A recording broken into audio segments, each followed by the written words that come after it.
Jesus is a friend of mine. Jesus is my friend. Jesus is a friend of mine. I have a friend in Jesus. Do you want to die, Sydney? Your mother sure didn't. Fuck you, you creep. Please don't. Jesus wept. Tell the sheriff I shot him. I got plans for you. I'm gonna slit your eyelids in half so you don't blink when I stab you in the face. You don't know what death is. I like to dissect girls. Did you know I'm utterly insane? I only have one noted. Santa Slay. Take it away, Trevor. Hey, this is Trevor with Blood, Guts, and B-Movie Trash Talk. I'm your host, and I have the co-host here, Mr. Steve Norman. How you doing, Steve? Pretty good. How about you? I'm doing great. Too many beers last night, but feeling pretty good. Story, bro. But we do have another guest here. His name is Brandon. How you doing, Brandon? Hey, doing well. Thanks for having me. Who is Brandon? Peek into your life. Yes. A peek into the life of Brandon Austin. Peel back the sheets and let us have a gander. Are you related to Stone Cold Steve Austin? And that's the bottom line. I'm sure if you trace my family bloodline down the line far enough, I think they're probably, we share some relatives, yeah. Same uncle. Same uncle, twice removed. I don't even know what that means. No. It's by marriage, I believe. Divorces and whatnot, all that stuff. But I'm a big movie fan. Not specific to any genre in particular, but I love me a good horror movie from time to time. Good fuck picture. Yo, baby, you have your asshole licked by a fat man in an overcoat? I like that smut. Other interests include music and long walks on the beach and skateboarding. Oh. You playing any bands? Not currently, no. Not. Had a project last year. It was pretty fun, but cool. That's over. Do you guys do any recording? Anything? No, we didn't get that far. Damn. Just played live. Got drunk.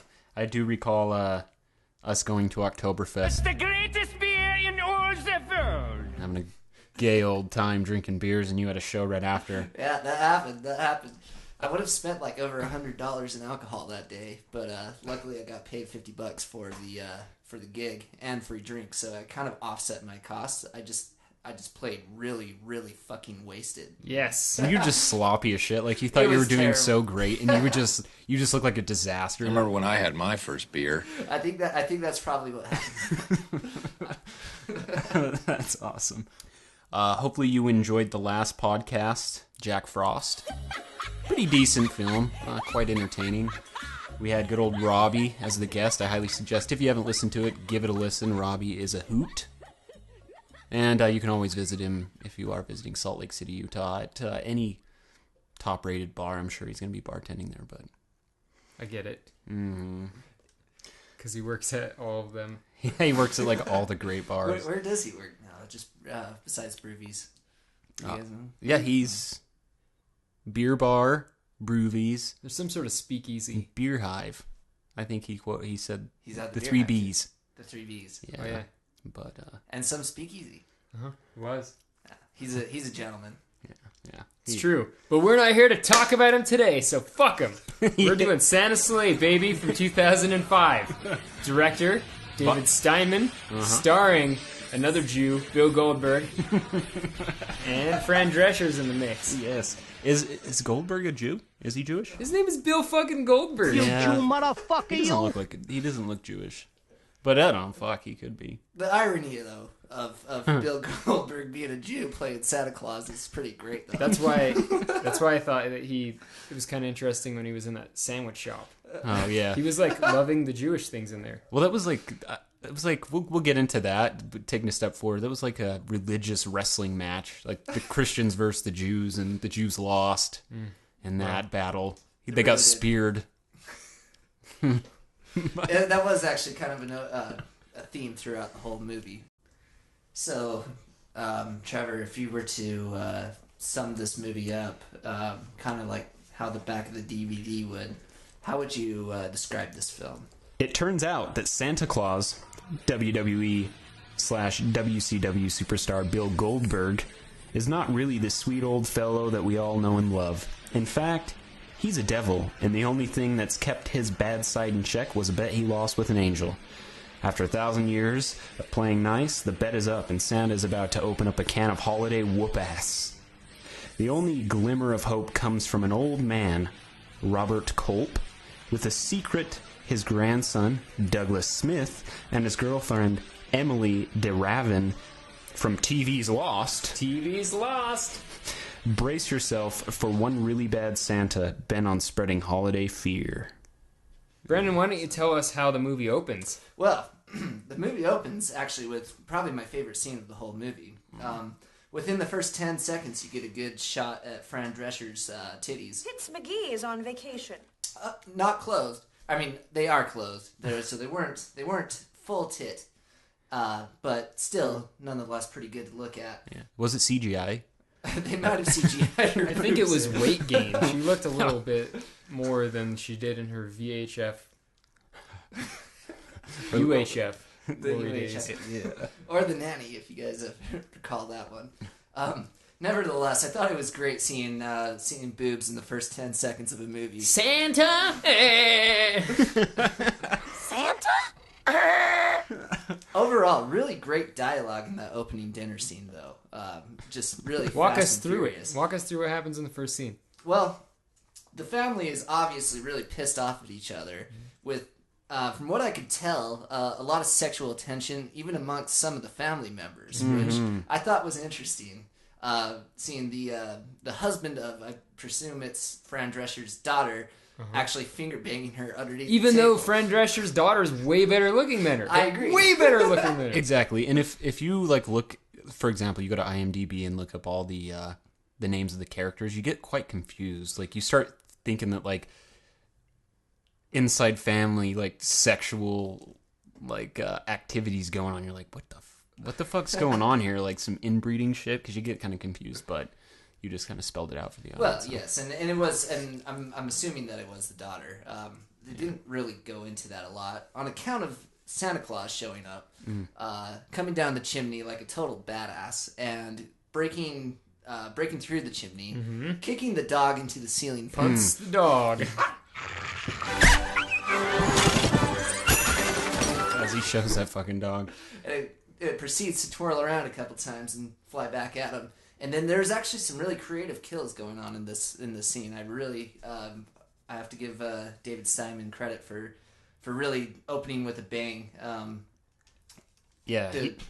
He set they definitely set the tone for this movie. I love the beginning, and it's like they have like it's almost an A-star cast. It's like a B+ cast. Like, you have Fran Drescher, you also have James Caan, who's the father in Elf.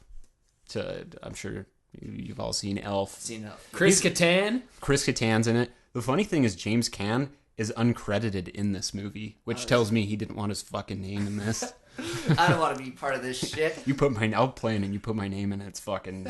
Listen, you half a fag. I'll stick this fork in your eye. It's not going to work. But yeah, he's in it. I don't know the other girl. She's probably... I don't know. Random WB star. Yeah, but popular by that. But this is like a pretty decent cast going into it, and Bill Goldberg just fucks shit up. He fucks shit up. He lights Fran's hair on fire. He lights her and then drowns her in eggnog right after that. You never knew you wanted to see Fran Drescher's hair lit on fire and drowned in eggnog until you saw this movie. That's right. And I love James Caan. Like, Santa, Bill Goldberg walks up and just stabs both of his hands into the table. And you see him, like, as Santa's killing everybody else, he's like, has his mouth, he's trying to bite the knives out of his hands. Yeah, it just looks so funny. Yeah. I didn't catch that. That was. You didn't see him trying to pull it out with his mouth because he's stuck, helpless, and impotent to the table as Santa slays the whole family. Yeah, but everybody gets killed. The one girl just passes out when Santa looks at her, and she falls like. That was my favorite. She gets impaled. Yeah. With that on that sharp dog bed. He just gives like a death stare to her and like kind of growls, just like "Argh," which he does throughout the rest of the movie, but. Totally, yeah. She passes out and then gets impaled by a leg of a chair, I believe. Either that or the dog It's bed. the dog's The vanity bed. He's got was like it a that? spiky Satan bed. thing. Yeah, like made out of oak. Probably a few $100s. Yes. But this opening scene has nothing to do with the story other than setting the tone and getting you ready for what's to come. That's true. Like it's just like a random dysfunctional family. It and they get pulls slaughtered. the Scream card, except for in that one, It ties in a bit. that one does tie in. Yeah, A little bit. A little bit. But yeah, this is just a random family that just gets fucking brutally murdered. Then it rolls to animated credits.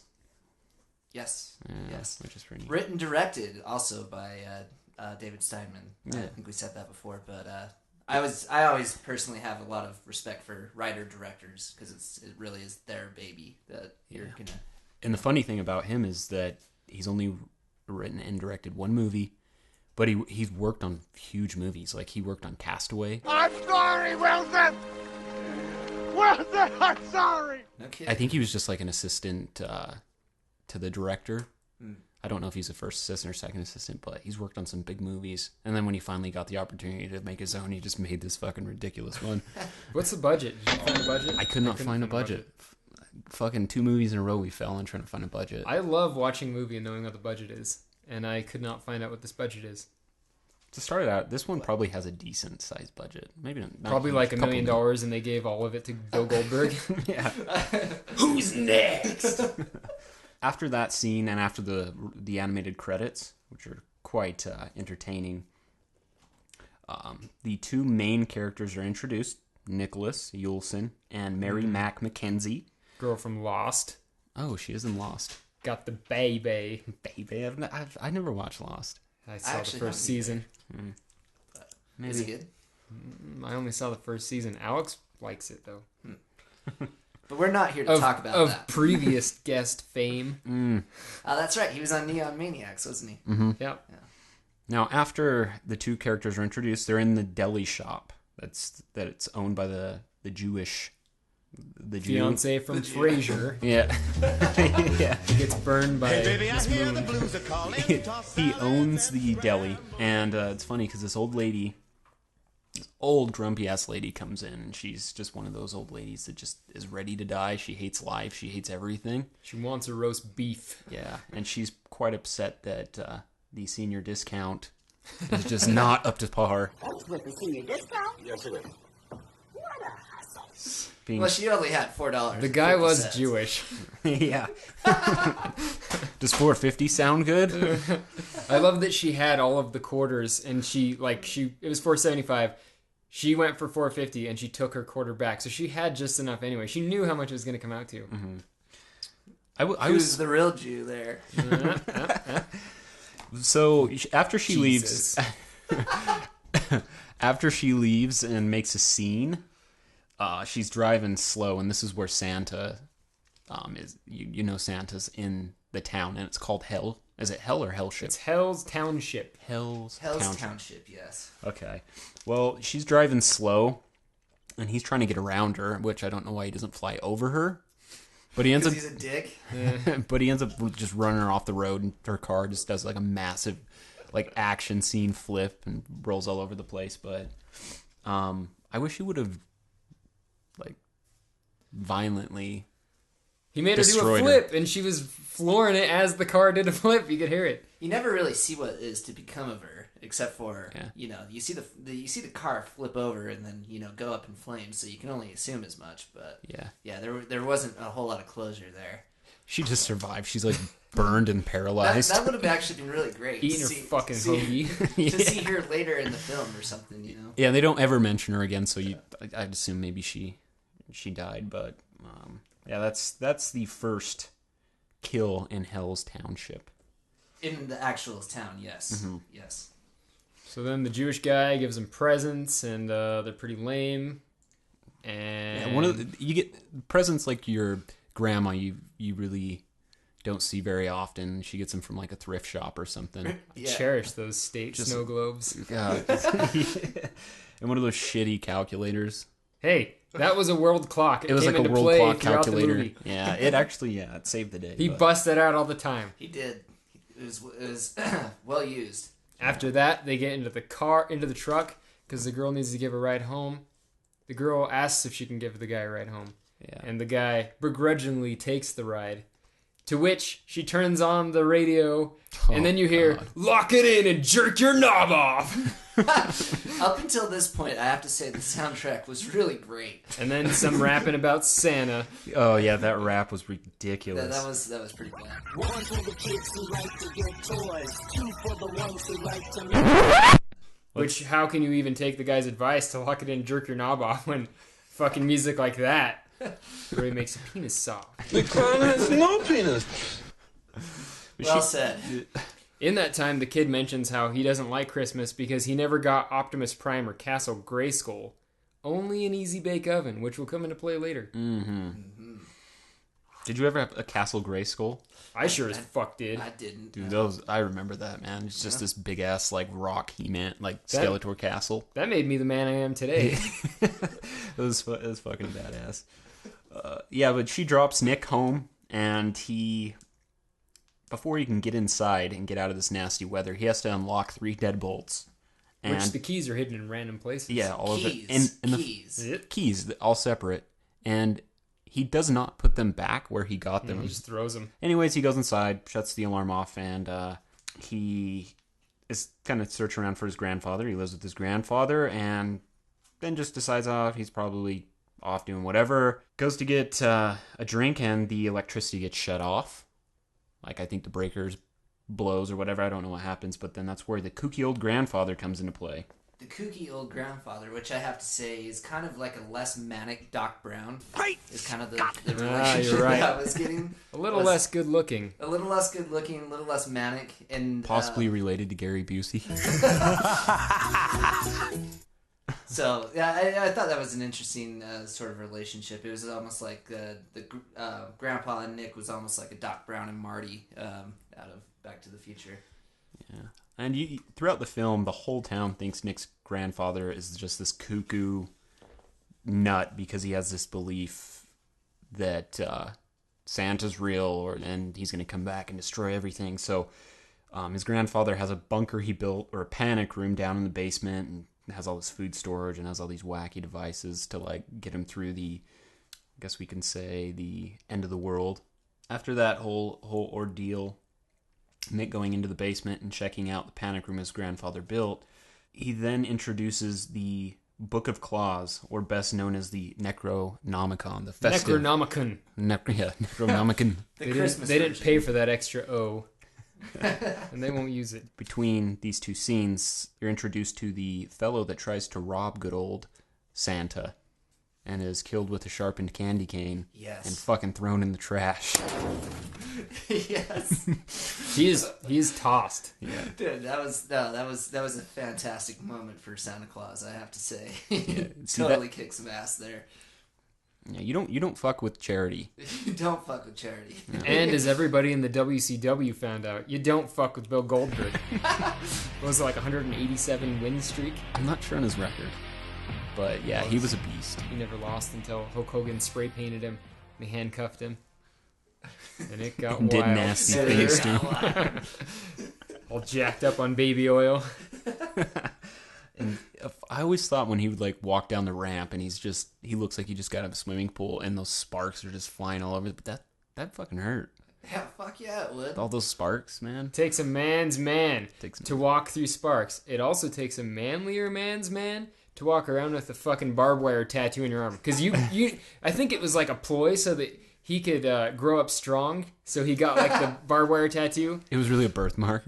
No, it's kind of like the Johnny Cash song, the boy's named Sue, so he grows up to be tough. Sure. He got this fucking pussy-ass barbed wire tattoo so that he could fight off people and grow up strong. He single-handedly created that tribal tattoo trend, I'm going to say. Did he? Maybe, probably. I'd say that's a safe bet. I think it was actually like airbrushed out of this film. It was, unfortunately. Although when he does do the kill to the Jewish shop owner at the beginning, he spears him, which is his move, right through the counter. Mm-hmm. And then he hangs him up with the menorah through his neck, and then he steals that Jewish food and eats it. which is ironic to me because he looks like he knows what he's doing in that Jewish food, which makes me think Bill Goldberg's a Jew. I see where you're going with that, and I like it. Jumping a little backwards, where this is where the grandfather, zealous. Yeah, he explains the Book of Claws and what it is, and the whole backstory between Santa and who Santa really is, and why he's good and now why he's bad. But right before it really gets into the nitty gritty, Let's get down to the nitty gritty of the story, Mary decides to come over in the middle of the explanation and give Nick his Christmas present early. And no, it's not sex. It's not even a gun. Rats. No, it's a busted-ass second-rate Transformer. That looks like a gun.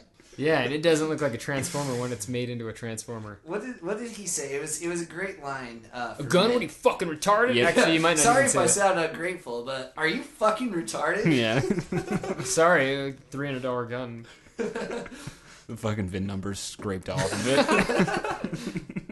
But I liked this scene with the claymation explaining kind of the whole mythology behind Santa Claus. It's pretty sweet. Yeah. And it's cool, like the I don't know how much detail we want to get into for our viewer or listeners. Let's get into all of it. All of it. Let's get into But the whole idea of having Santa as an immaculate conception, kind of opposite from Jesus, like the Antichrist, if you will, was actually pretty fucking cool. Actually, I actually really like the whole mythology behind this.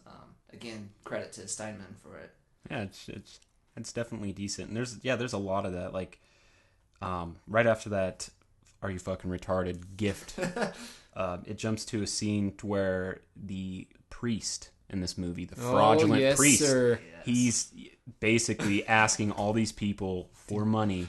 To give the money in the standard church fashion where they pass around that fucking hat or whatever it is. And he takes the money and goes to the strip club. Which is great. He shows up there, valet parking, sits down. Valet parks at the town strip club. Yes. He, what kind of fucking strip club does that? A classy one. Definitely. You get your money's worth there. I'd say so. Slides the door down the chimney, as he calls it. Which leads to our main man showing up on his fucking bison. Yeah, what was that creature? Was it a bison, a reindeer? You know, it definitely wasn't Hybrid. a reindeer. I want to say a buffalo. I put down satanic snow bison, something like that. It was definitely a some sort of creature of mythical origin. Yeah. But when the priest is brought in, he takes all that money, he goes to the strip club. You get the idea that Steinman has a very particular opinion on religion. A Catholic priest. It's just the whole movie. It's pretty great. But hoes. My second favorite scene in the movie. Santa joins the strip club action. And yes, like Steve mentioned, his sleigh is valet parked. He goes in and he goes crazy and kills everybody in the joint except the pastor. He eventually escapes. He escapes. But he does not let the Asian Down syndrome off easy. No. The first guy, he definitely fucks his day up with some Christmas lights. Yeah, it does. He destroys that guy. He wreaks havoc. He sticks his face in some trapeze stripper's spot. Danger zone. Yes. The buff diving involved was great. He gives like a wink up to her after, like, like he really just like ate it. And then he does a scene that I feel like I would have done. Oh yes. He goes to grab the pole to kick some ass, and then he thinks twice, gets out his sanitizer, sprays down the pole, wipes it off, then he gets it to kick some more ass. You can't have that stripper juice all over it. A bunch of naked women running around in action scenes. This movie must have been made by men. The strippers are Thank obviously you, the voice of every woman out there. Yeah. The strippers are definitely naughty, so he grabs this fireball piece of coal and lights them on fire and kills them all. Just bakes them all. And goes back outside, and his sleigh is waiting for him, and the satanic bison creature, I guess, ate the valet dude. I think so. What did he cough out? He coughed out his valet hat. His hat, that's right. At first it looks like he's choking his tongue, then a heart, finally a hat. Yes. Then it jumps back to the house with Nick and his girlfriend. Baby wants to fuck. I like that because it jumps back and forth from Nick. From great scenes to really shitty scenes involving Nick and his grandpa. Yeah. The drag ass. But it jumps back and forth. You know what Santa's doing while the other characters are mingling and stuff. So I like that instead of going 20-25 minutes without knowing what the fuck Santa's doing. So that's pretty cool. I like that. I really didn't get bored throughout this. It was entertaining. I've watched this twice in the last 3 days. Yeah. And the only times that are boring is when the grandpa opens his fucking mouth. Those are clear patterns, dude. Like when the grandpa farts as they're walking up the stairs and they sit there for like 45 seconds lingering like, oh shit. This movie only came out to like an hour and 17 minutes with credits. Yeah. So like, they were just padding the hell out of this thing with some of this shit. Yeah. It cuts back to Nick and his girlfriend hanging out with Grandpa. And Grandpa decides to go to sleep to get his beauty rest. The Derek-looking Nick, her friend Derek looks just like this character. He picks a fight with Mary. He asks her, "Oh, you think my grandfather's crazy?" And she's like, "No, he's not crazy. He's just a little weird." And he gets upset by her answer. You think it'd be the other way around. You think the woman would pick the fight. Yeah, he acted like a complete woman in that scene. And then he's like, well, your dad's the one with the buffalo heads on the walls. Yeah. He did, too. Then Nick, after they get in the argument, she leaves. Then Nick decides to go back down and jack off. He's rubs one out really quick. And then he fucking goes and reads the rest of the festive Necronomicon. Okay, and my apologies. I actually got ahead of myself. The claymation scene is here. Yes, it is. That's what I have. It's great. Yes. But it is, yeah. It is fantastic. It's a good setup. Well, it's better than just like your regular info dump where it's just a whole lot of information. Like, this is actually a pretty entertaining one, I thought. It is. Yeah. I love it. Anytime that something like this happens, like on Jack Frost, I'm all for it. Mm-hmm. So the story is basically just thrown out there. The claymation shows that Santa was forced to be jolly because he lost a bet in a curling match. Curling. Yeah. Classy. Uh-huh. I found it interesting that curling was the dictator of all humanity. It was an interesting choice. Definitely for better or for worse. Yeah, definitely the most macho sport at the Olympics. It would have been cool if they just had, like, I'll make this bet with you. Here, you got to make a half-court shot. And just gave him a basketball and he had to shoot from half-court. That'd been pretty funny. Couldn't have thrown the grandpa in the basketball hoop, though. That's true. Yeah. Suck my cock! I'll murder your family! You're gone, Jackie Moon! But the way the story goes is the grandfather, which was an angel. He Spoiler alert. Yeah. Jesus. Sorry, I apologize. I didn't know we were going to get into that this soon. But this movie's only been out for 9 years. He bet Santa that if he wins him in curling, that he'll have to spend 1,000 years giving gifts to children and being nice. And grandfather tricked good old Santa Claus here. Mm-hmm. He tricked him good. Yeah. Tricked him real good. He made Santa go first. Santa insisted on going first. Oh, yeah. Oh, did he? He fucked up. Yeah. He did. And he got it perfect, but the grandpa got it perfect also, which yeah. knocked his off. Which this then explains why, since he has to be nice for the next 1,000 years, it explains why at the beginning of the movie, the cartoon parts, Santa is mad and giving out kids like presents and stuff, and he's like angry and like, and he's not killing kids, he's just like... He was repressed. He couldn't do what his heart desired. Yeah, and so now it makes sense, instead of being like, what is wrong with him? And it also foreshadows possibly what happens at the end of the film as well. This whole thing is kind of the whole claymation scene is kind of a setup for how it could, or may or may not end, but probably will. Mostly may. Mostly may. Anytime you get a claymation scene, you know that this is one to pay attention to. Yeah, this is the big time. Yes. When you see something like that. It's not often people don't have the budget to film a scene, so they have to make it with clay. So this is a key scene. Especially in what year? 2005? 05. Yeah. After Nick reads through the whole Necronomicon, he just doesn't believe it. So he does what we now call a Google. He does what any sane person does, which is Google it. But exactly. This was pre-Google. This was Hoo-yah. Although, in your notes, I see you have Google. That stands for Yahoo. Yeah, And backwards. it does the Yahoo. Except for it's like...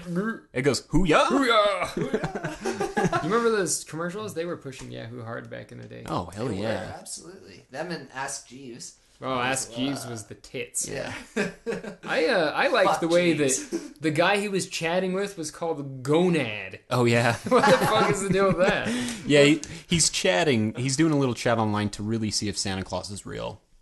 And that's why he jumps on the internet. Okay. But What does Gonad say to him? He's like... It's pretty funny. How old are you before we start? And he tells him, and then he's like, Santa's not real, and then, sorry your parents haven't had that talk with you or whatever. And he feels like a jackass Which and he goes should. to bed. Pussy. That's the second time he's been made a fool of. Yeah. Then he goes back to rubbing one out. In his rickety ass bed. Did you see that? Using tears for his lubrication. Then we go to a scene where they're back at the church, right? This is the scene? Yeah, it jumps back to the church and the pastor's giving last prayers to the dead strippers. And he's sad in his head because he misses them. Yeah. And then he names off. He names off a few good ones. My favorite is Dixie Wrecked. God bless her. I get it. Wait, I don't get it. I swear I heard him say one of their names was crystal meth, but I could be wrong. There's something else like testicle or something. Testickler. Testickler. Oh, yeah. Classy. Crystal Candy, Sierra Rain, Dixie Wrecked, Testickler. That's a sexy name. Isn't it? Isn't it? Then after that dramatic scene, it then jumps back to what Santa's doing in the town. That's right. It actually shows the following day, which is Christmas Day, and there's these kids opening up their gifts. And these kids are fucking foul-mouthed Let's assholes. see what we got, or what kind of shit did you get? Can't wait to see the shit we got. Can we open our motherfucking presents now? Yeah. Look, Let's open our motherfucking presents. That's Yeah. fun. And the grandparents are just staring at these kids. They remind me of like Ricky Bobby's kids in Talladega Nights. They were. They were. Walker and Texas Ranger.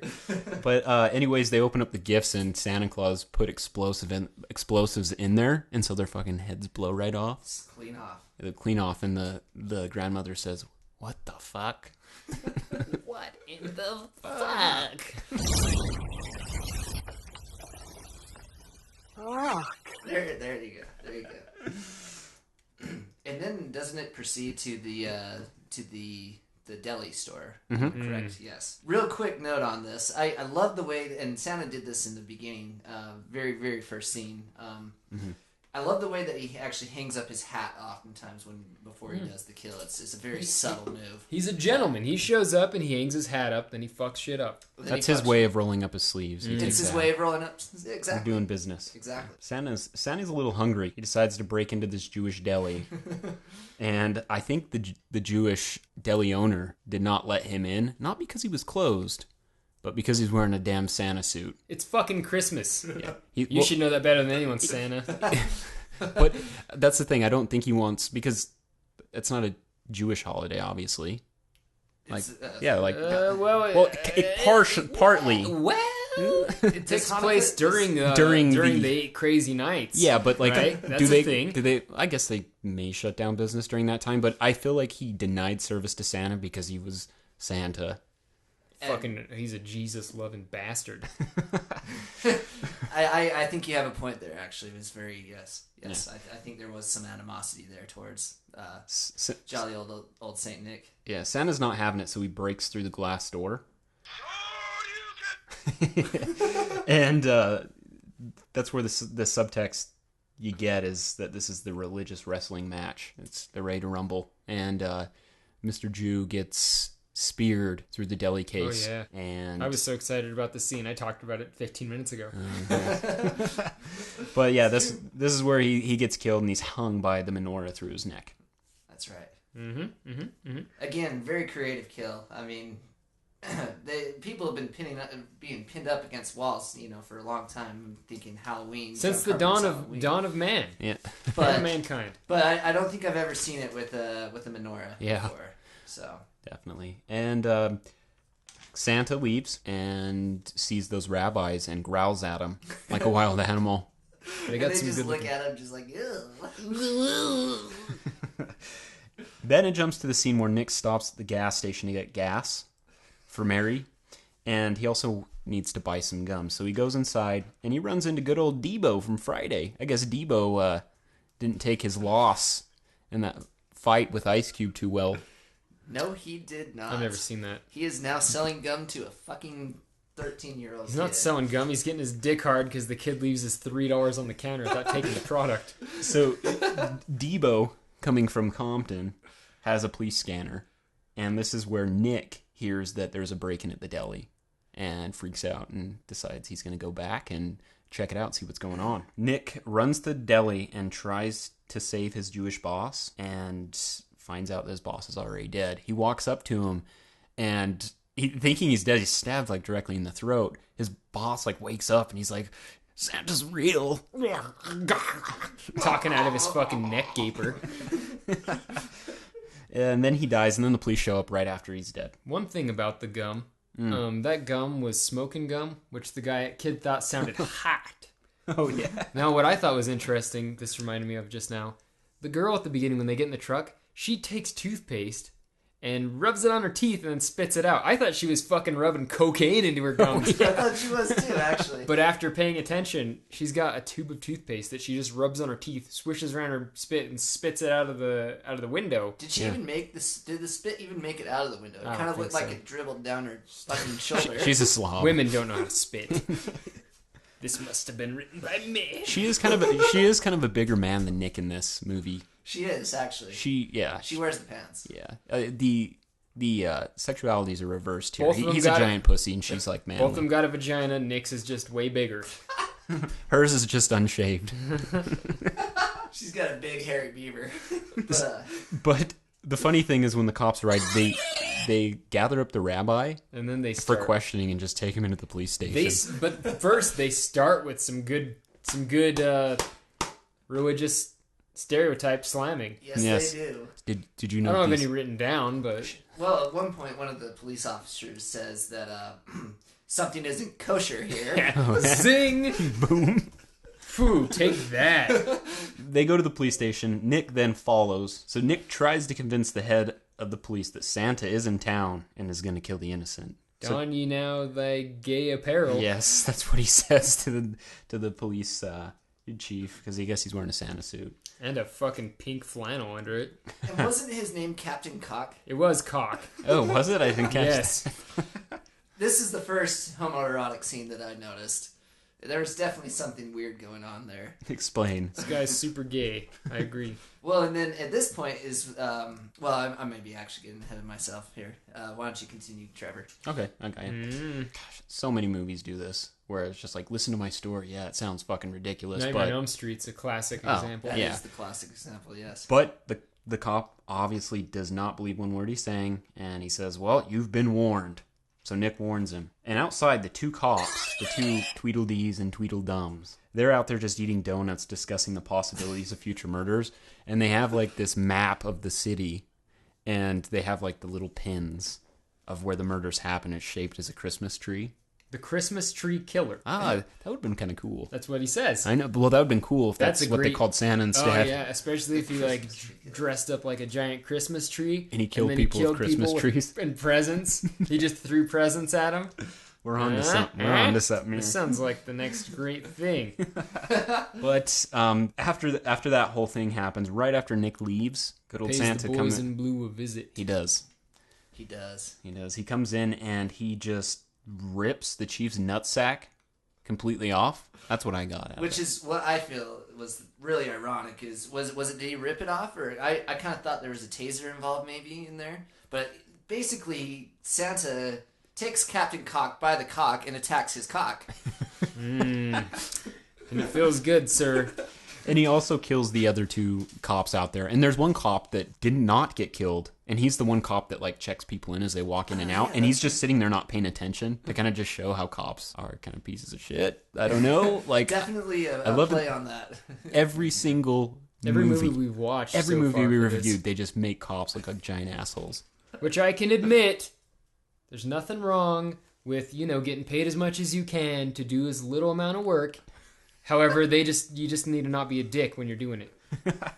That's my only problem with them. Nick and Mary leave the police station and are pulled over. The cop that pulls them over is actually Santa. Oh my. They decide that that's one person they don't want to mess with. Definitely not. And then a scene follows like this. Have you seen this boy? It was Terminator-esque. Was it not? You expect him to turn into like metal goo. He just starts chasing the truck and his arms turn into giant hooks and he like jumps onto the back. It really though, like the first thought that came to my mind seeing that go down was Terminator 2. Chill out, dickwad. Just right off there. Chasing Nick and Mary in Mary's truck. Was it her truck? I think it was her father's truck. It was her father's. And conveniently, there's a shotgun under the seat. Yes, that comes into play in about 2 minutes. Yeah. So Mary gives Nick a brief lesson on firearms and how to shoot a shotgun. Because Nick's a big old pussy. Because he doesn't know how to load it, but she does, so she's the man of the relationship. Again, yes. Emphasizing how big of a pussy Nick can be. Stop being such a pussy! So Santa's in the back of the truck, and right as he shows his face at the window, Nick pulls the trigger and just shoots Santa right in the face, and he flies out of the truck. And it buys them some time. Just enough. Mm-hmm. And then Nick and Mary go back to Grandpa's, Gary Busey's uncle or brother. He fucking looks just like Gary Busey. Teeth are a little smaller. It's like if Gary Busey and John Lithgow had a butt baby. That's what. I love John Lithgow. I do too. I do too.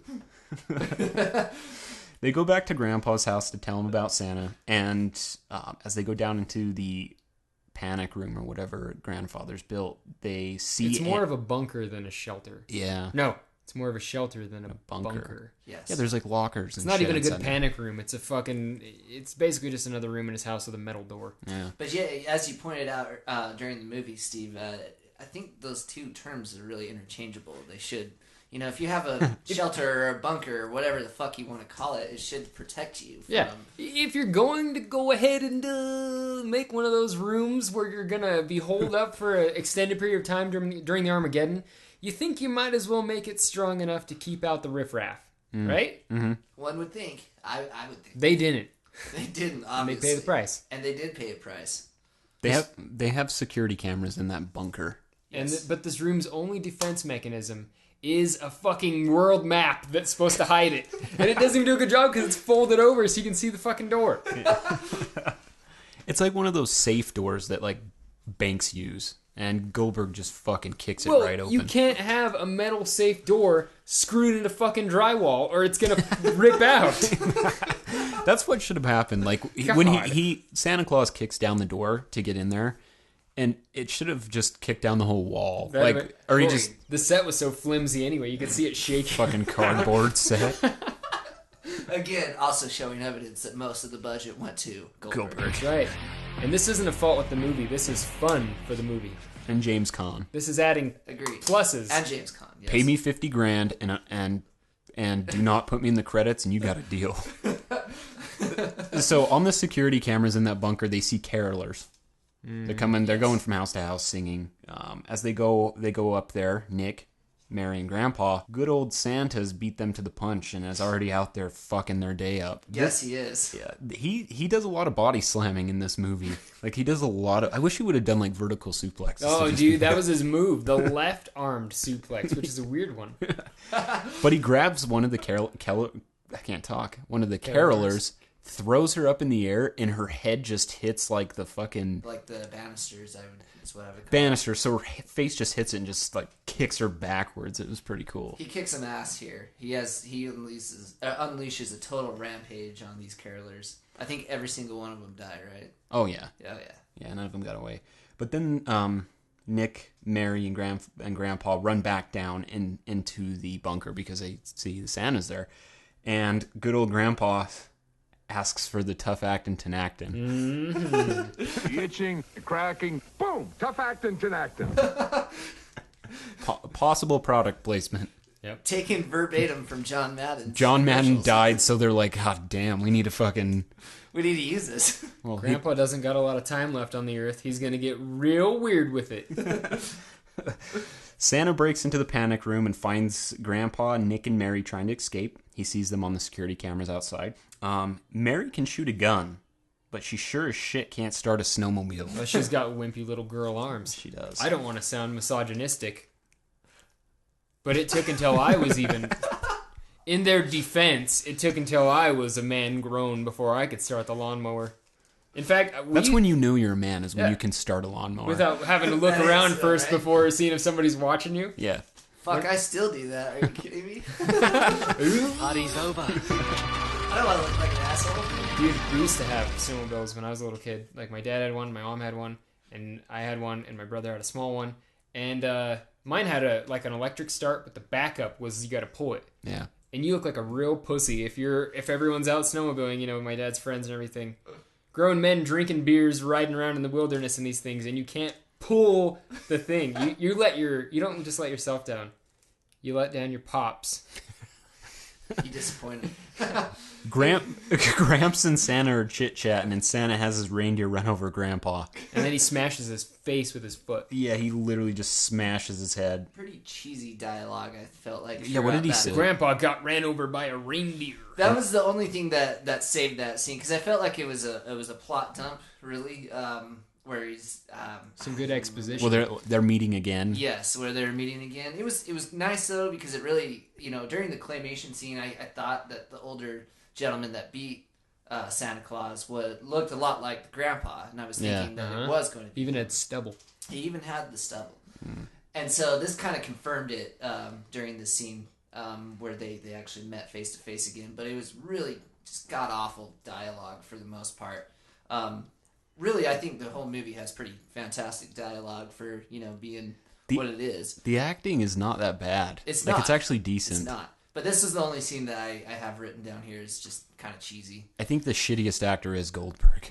He is the worst, yeah. He's the worst, but he's also the best. It's his weakness is the movie's strength. That's true. Very insightful. So by the hairs of their chinny chin chin, Mary and Nick escape on the snowmobile. She finally gives up on trying to pull it, and he's not a man either to help her out.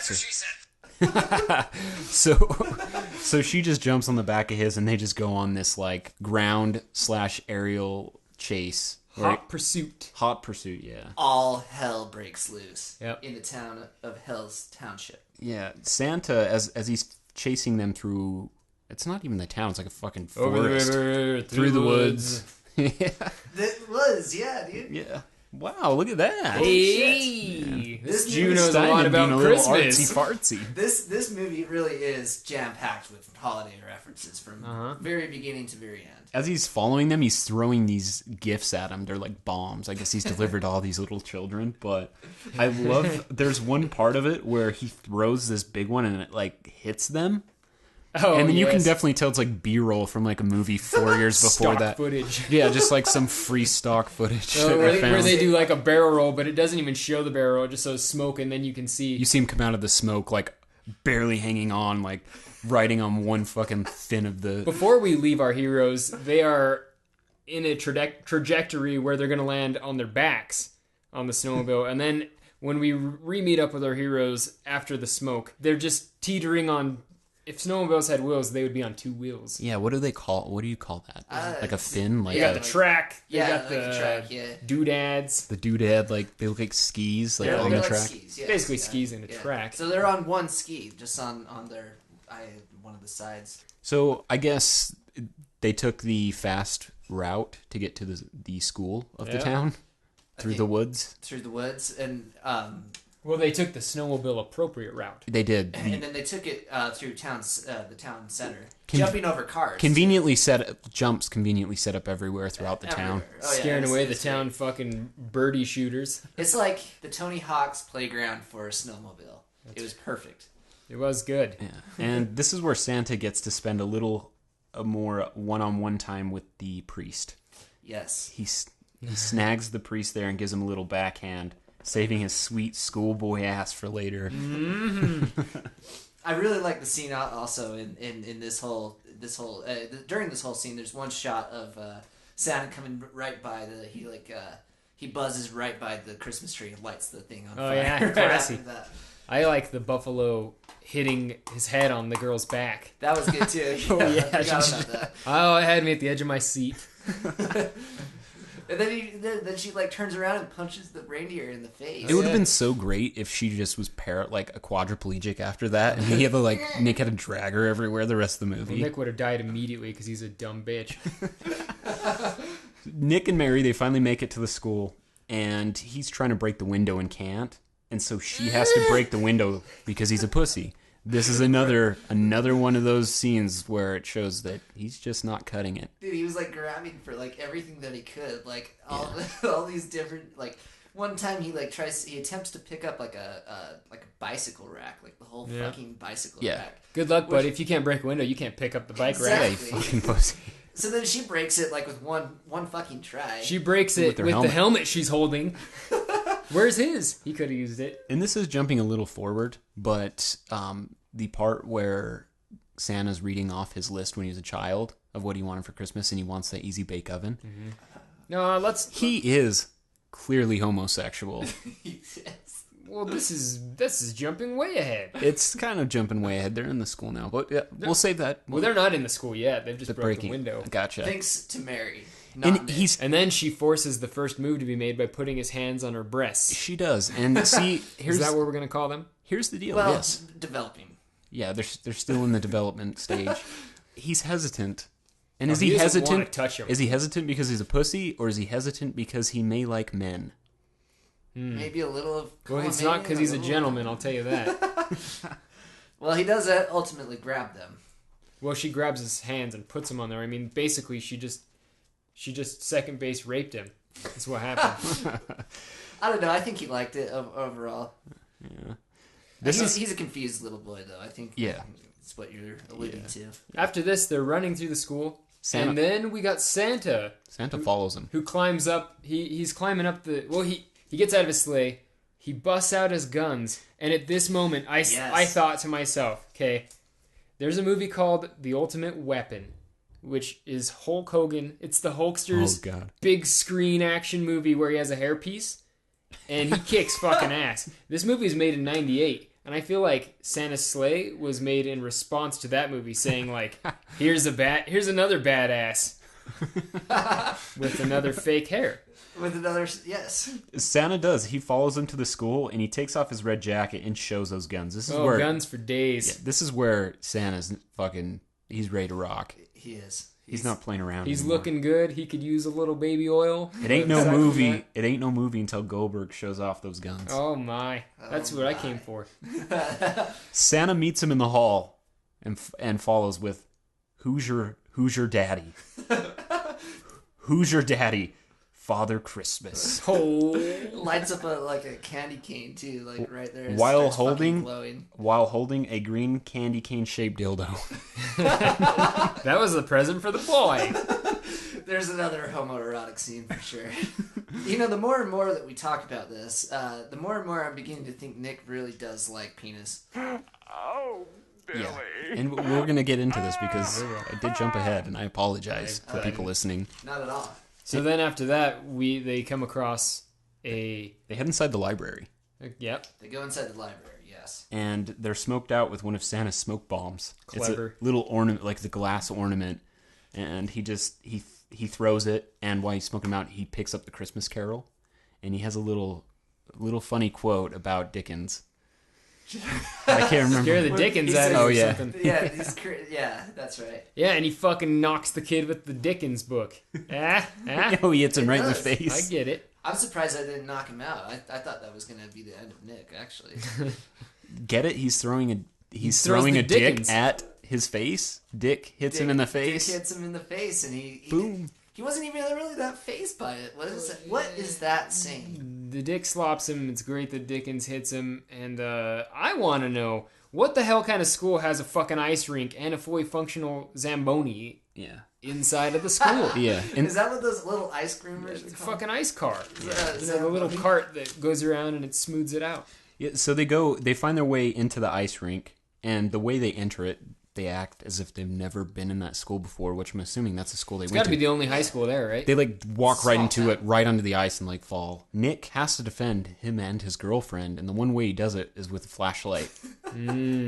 So as Santa is sitting on the Zamboni, gonna smash these kids, Nick just starts flashing the light in Santa's face, and he's like struggling to kind of see where he's going. And he says, "I'm Santa Claus, not fucking Dracula." I thought that was probably one of the most clever lines of the whole thing, actually. Because there's this nice little romance scene that they finally first like kind of kiss, and which I thought was a little out of place, being as they were being chased by Santa Claus. You never see them kiss. Like right when they're about to kiss, it's broken up by Santa. He has a Zamboni on the Zamboni. So yes. you don't ever see them like full on connect. And so they might have grazed lips. They might have. The kid didn't want it. He was holding out to the last minute until it looked like Santa was coming. Then he was moving in so that he could be purposely broken. It's the "don't hold me back" move. It was all about Nobody timing. wants to get in a fight. They want to be held back. And that's what this kid's doing. It's brilliant. Yeah, it really is, though. he was just waiting. It was all timing. He was watching Santa through his peripherals. As she came closer, he just knew. Oh, now I'll move in slowly. Yeah. And now I'll move in. Santa continues to drive towards them to smash them, and right before they get smashed, Grandpa comes to save the day. Yes, he does. And There's he's a also ghost. a chestnut. Oh, yes. Hits him with the chest. Hits him in the chest with the nuts. Grandpa throws a curling ball, a curling rock. Yeah. I don't know what the curling puck. Did we ever figure out what that's called? It looks sort of like a mixture between a bowling ball and an iron, like that you straight iron your clothes with, whatever those are called. Grandpa throws one of those and jams it under the Zamboni so that way it stops Santa Claus. And this is where Grandpa and Santa Claus start chit-chatting again and get into the second big bet of the film here. Foreshadowed previously by the claymation scene. That's right. This time the wager is that Santa must be good for all eternity. Gramps loses. He gets to spend the rest of his days in hell. Not Hell's Township, hell. The real thing. The real deal. Hell. This time, I think Santa learned his lesson and made Gramps go first. So sure as shit, you can tell that the Gramps curling practice fucking paid off. He threw the curling thing, and it gets right to the edge. Then what happens is Santa acts like he's going to go next and curl. Right before he throws it, he gets up and just grabs Grandpa and throws him in that hellish pit. It shows that cheating does not pay off, kids. That's right. But this is where the setup and payoff of the Nutcracker comes into play here, Steve. Uh-huh. Santa shoots a fireball out of his mouth, which is just fucking ridiculous. And Nick pulls out the Nutcracker and cracks the nut, shooting the nut into the fireball and countering the fireball. But the nut continues and hits Goldberg in the chest. And he has that classy one-liner. Chestnuts. Yep. I think that's really all he said. Yeah. Again. The kid's got his nuts on Goldberg's chest. Boom. Nut. What? After being hit with a... That was 13-year-old boy didn't think about that. That was his one moment in this film to where he wasn't the bitch. He was the man. He was. But still, like the man on man. Kid's nuts on Goldberg's chest means probably mashed penis on Goldberg's neck. I'd say that's pretty safe to say. Nick and Mary pull Grandpa out of the hellhole. I guess he's holding on by the grip of his fingertips. And Santa goes out to his sleigh and bashes the pastor's head in with a hammer. Just to make sure he's still unconscious because he still wants to save the playtime for later. The chestnut really just took Santa down long enough to... just to for them to get a clean escape. And Nick and Mary go to the gun range after they chestnut Goldberg. That's right. Because they have this genius plan to end Santa's evilness for good. So Nick tells everybody at the gun range that there's a flying reindeer coming their way. And all these rednecks, all these honey boo-boos. And all these fucking Indians. Oh, yeah. Or the one. The one, actually. They get real Indian racist with it. Yes, they do. Feathers, not forehead dots. That's what I'm talking about. Exactly. Yes, Native yes. Americans. Running Bear, not Patel. Yeah, they get real great spirit racist with it.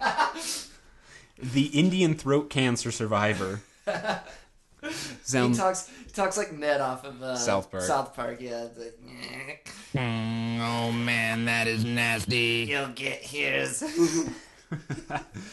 I guess he buys Mary's dad a bazooka right in time to show Santa that they're not fucking around, and he blows the reindeer straight out of the sky. He bought it with llama loot, which is a classy, probably a classy play on Marlboro Bucks or whatever. C notes. The yeah. camel money. My dad used to have all the apparel, like you got the jackets, like the rain jackets with the Joe Camel smoking on it. Oh yeah. And you used to be able to get all kinds of cool stuff with those. So well, I believe he had a cigarette in his mouth. The Indian was a chain smoker. Yeah. And he lost his lung and his voice box as they laugh and point out. So he could buy him that bazooka that saved the day. A world we live in where you can buy bazookas with C notes. I know. What the fuck? But nevertheless. Yeah. They blow up Santa's sleigh. Yeah, so Santa's immortal, right? Is he immortal? I believe so. Like, he can't die, right? He's immortal. That's why he has to be tricked into these stupid bets. Exactly. So why did is his bison satanic animal bitch not, like, immortal? I guess not. Because he had to fucking take a plane ride home. Well, spoiler alert. Boy, I know. Jumping forward. I just keep jumping forward. And, for everybody listening, I do apologize. The past few podcasts, we don't tell you. We tell you the whole movie. We're going to fucking spoil these. We're watching these movies so you don't have to. Exactly. Except for you should watch this one. Yeah, you should watch this one. One other thing I had going before we move on past the Indian is he says with right before they blow him out of the sky with his voice, "You'll go down in history." Boom. Another Christmas reference. Mm-hmm. That's Rudolph, folks, for those of you who do not know. The bison did have a red nose.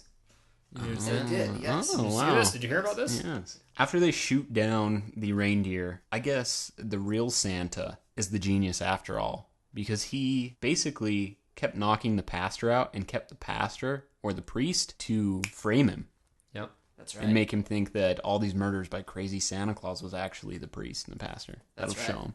Well, during that one scene that shows the guys, he mentions how he was the priest's altar boy. Yeah. This is a movie directed by a Jewish guy, written by a Jewish guy, and their altar boy poking him, which I say is not a Jewish guy. Touché, sir. That'll show him. Is Steiman Jewish? Come on, look at that name. He's got Bill Goldberg in the movie. There's nonstop talk of Jewish things. He works in Hollywood. I don't know. Yeah. Possibility. The last little thing that Nick is going to come out of the closet, probably in the sequel to this film, is when Mary and Nick are, after they find out that the priest, they don't explain to the cops that it was actually really Santa Claus. It was the priest, and they just let it go because no one's gonna fucking listen to him. Oh, Santa Claus really cool. So they get chit chatting, and Mary says, "Oh, you hit like a girl," and Nick says, "Well, you kiss like a guy." Oh, and he knows how guys kiss. He does. And do they end up kissing in this scene? Or I can't remember. How does he know how she kisses? Because he hasn't kissed her. I don't think that they kiss. You don't see it at all. I don't think you do. Yeah. I don't think you do. I don't remember. Yeah. But, either way, yes. That also furthering our hypothesis that Nick is It's not a hypothesis at this point. It's a goddamn certainty. It's blatant. We have the facts. But yeah, I think that's the two main messages here in this movie. Just the religious bashing, for one, and two, just definitely the sexual preference of Nick. Do you guys think it's possible that... See, I have written here, circled. Yes. Nick is probably gay. Girl makes all the moves. He wants an easy bake oven, as it mentions in that card to Santa that Santa reads to him. He knows how guys kiss. Do you think it's possible that Nick is sexually confused because the pastor or the priest had something to do with this? He's a kid diddler because the kids talk about how he was like their he was like previous trauma. The choir boy. Yeah, maybe he like got all messed up because the Catholic priest and everyone knows you can't trust him. And then now this touched him and then in his danger zone. Yeah. Or it was his grandpa and he was touched by an angel. Oh. Hey. Suck it, 90s pop culture. That's right. After that fancy little cherry on top of Nick's sexual preference, it cuts to the scene where Santa is at the airport, and he has to take a plane home because his reindeer was blown up by a bazooka purchased with C notes. Santa has to check in his sack. And the attendant, right before he checks in, says, "Has your sack been out of your sight?" And he just looks at her like, "Fuck you." And he's wearing like a Orange County Choppers shirt or something. He looks like a legitimate 1%er to me. I think that's what Goldberg just wears on a daily basis, and he came on set and then he's just like, "I'm not fucking dressing up like Santa Claus. I'm not even taking this hair out of this ponytail." I wonder how many people he speared on set. Oof, like probably all of them. He probably speared the girl from Lost a few times. Do you think wrestlers really think it's real? Oh, they know. Like, do you remember what are you talking about? Remember when Chris Benoit just crippled or cross-faced his whole family? Yes, I do. Like, I wonder if Goldberg just like spears his children when they're bad. I'm sure he does. I'd just show him. I would listen. So that is the end of the Santa sleigh. I want to hear what this Steve. Movie, yeah, gang. You like this movie? If you like gassy grandpas, devices that turn pages for you inefficiently, action scenes involving topless women, strippers named Dixie Wrecked. And if you like to throw the word hell around all willy-nilly. Remember that? Yes, I do. That was from the movie. Classy movie. And this is where we jump into the rating here. Well, but first, yes, I want to see, what do you guys think of... We can't really do anything on the score because it's a fucking Christmas movie. The score is a lot better than Jack Frost, I'll tell you that. Well, this just has a bunch of music. It doesn't have like a score. And you know, the songs are kind of shitty. They probably just got some people to do it for free. But what do you guys think of the villain of this one? First, going with the soundtrack. Great soundtrack beside the one shitty rap song in there. And I thought it was great having the cheery Christmas songs, especially in the first scene, in the very opening scene. Again, really cheery Christmas music contrasting against Santa's just complete fucking diabolical onslaught. It was pretty anti-Semitism. Yeah, exactly. Goddamn Mishkite. So that being said, you know, one of the things that I think is great about Santa Claus being a villain is I love it when movies actually take a children's character, that's somebody that's lovable and you know, a beloved character, yeah, and then turn him into a complete asshole. Like, I think like in Stephen King's It, yeah, that's a great example. I mean, of our generation. You know, it was almost cool to be like afraid of clowns. You know, and it was in part because of that, and it really was like a terrifying creature. Yeah. Really, really terrifying bad guy. Where this Santa Claus is not really terrifying, I would say. I'd say he's more of a badass because it is fucking Goldberg after what, you know, after. But he'll come down your chimney. But just again, like the whole idea of having Satan actually being the immaculate conception of, or Santa being the immaculate conception of Satan, is really, I think, a good move for this movie. Yeah, the story was decently written. I thought it was good. Yeah, like it was not bad at all. I think it was quite clever. But I agree with you. The villain, this film is, there's two of them. Obviously, the main one's Santa. The other one's the priest. He's a giant piece of shit. Yes. But yeah, he was a badass. Aside from the sodomizing of the little boys, I mean, that's wrong. In this adult world, we live in an adult world. There's a children's world. There's an adult's world. And if we wiped all the sodomizing children off of this, say he'd never done that, is the priest really a bad guy? Well, he's like taking people's money, dude, and using religion. Have you ever heard of religion? This is all they fucking do, and this is what they do. And that's why he's a bad guy. He's a fucking scumbag. He's spending it. If I knew when I was a little kid, when I had to put the dollar in that fucking Catholic collection plate, if I would have known that our priest, Father Jerry, was taking this money down to the local gentleman's club and spending it, that would have been cool. He would have been a role model. You've been like, wow, you're so cool. I want to be like you when I grow up. I'll give you $1. No, I agree. I mean, I think he's piece of shit, but he wasn't obviously the... Santa was the villain. Yeah, he was the main villain, but he was a badass. He wasn't scary. He wasn't scary at all, but he was just like, yeah. He was a badass. He was a badass. You root for him. Like, you're just like, dude, I just want to see him bash some people. Really? Like, you feel like you're watching, like, backstage wrestling. You remember, like, WWE where they, like, fight in the back? And they wait for the camera to come before they can start talking trash to each other? Yeah, so... Austin, Monday night on Raw. I feel like this was just one of those special, like, Raw is War episodes where everything is behind the scenes, and then right when he's going to go out to the ring to fight, it just ends. Mm-hmm. I don't know, but it was... Yeah. The villain was freaking cool. What did you think, Steve? I agree with all of it. Yep. Everything that you said is what I think. Nice. Verbatim, like word for word? Uh-huh. All of it. It's because I was reading your notes. Well... Yeah, I quite enjoyed it. So as far as that goes, rating time. We're gonna rate this movie. Rated on a scale of 1 dumpster to 5 dumpsters. 5 being an all-out dumpster fire. 1 being the best a B movie could get. What would you say, Brandon Austin? Go. Well, taking into account dialogue, that was really fantastic, especially for a B film. The number of creative kills in this film, quite a lot of them. Fantastic villain. The pussy protagonist Nick and his his fucking grandpa. You know, they're okay. I think what was her name? Mary was the girlfriend. She was pretty badass actually. I liked her a lot too. A couple of cheesy points in this film. All together though, really pretty solid. I felt the ending was relatively weak up until you saw that Santa was still alive.